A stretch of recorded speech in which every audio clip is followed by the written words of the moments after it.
You've been laboring at home, you've been riding the waves of your contractions, you've reached that "I think it's time to go" moment, and now you're walking into the hospital. But what really happens when you arrive? If you want to feel calm, prepared, and respected when you walk through those doors, this video is for you.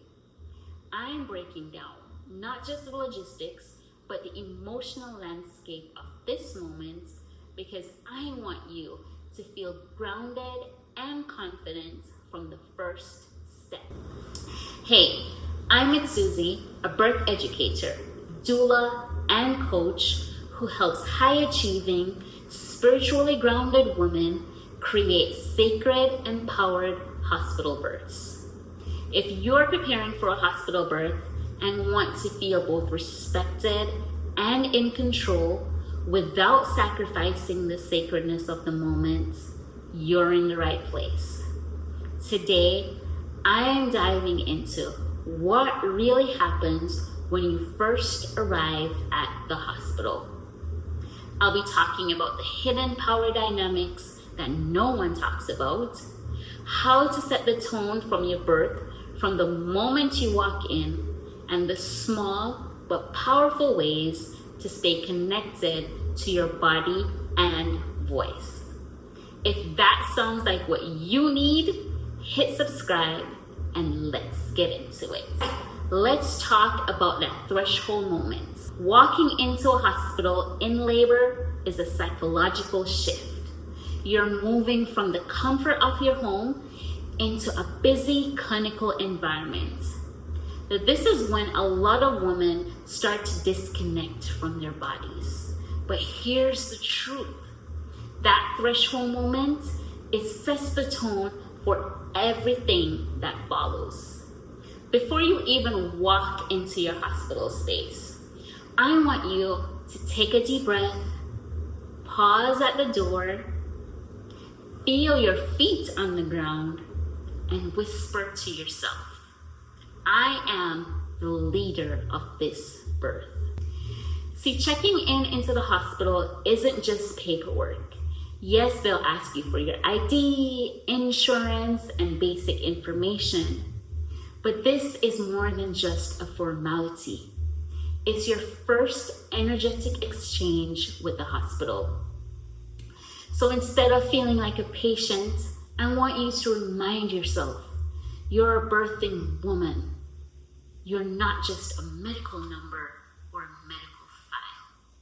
So when they ask you, "Hey, how can I help you?"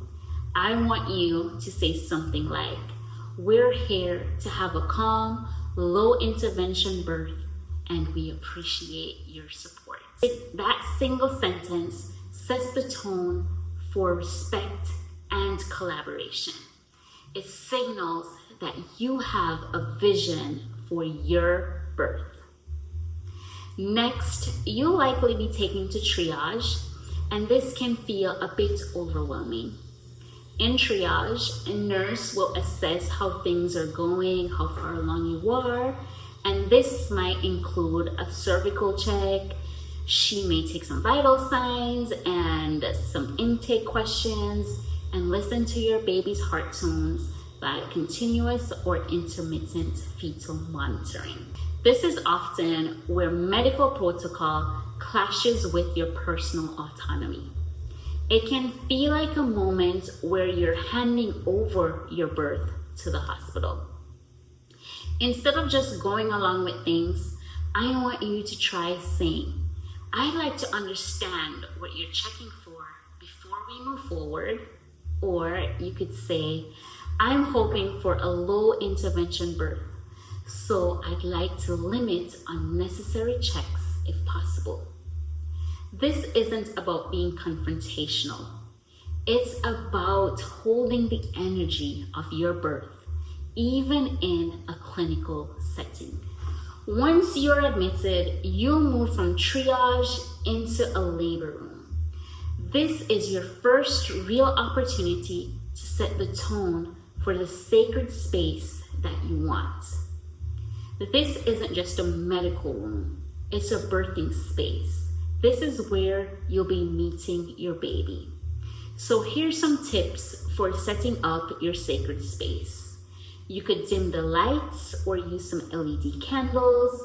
You could play some calming, grounding music, or you could place a meaningful object in your room, such as a birth affirmation card, scarf, or a piece of jewelry.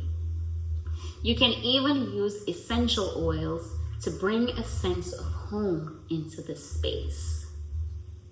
While you're in your labor room, you might have a rotating cast of nurses and doctors, and that can feel chaotic. But it's also an opportunity to establish your presence. Try saying something like, "Thank you for being here. We are hoping for a calm, supported birth." This subtle but clear communication signals that you are not a passive patient. You are present, active, and participating in your birth. You don't have to lose your power when you cross that hospital threshold. You can walk in clear, grounded, and ready to lead your birth experience. If you want more tools for creating a sacred, empowered hospital birth, make sure to subscribe for more videos like this. Your birth, your voice, your time. Thanks for being here. I'm rooting for you. Comment below and tell me, what's one thing you want to remember when you arrive at the hospital? Subscribe for more birth prep videos that speaks to your mind, body, and soul.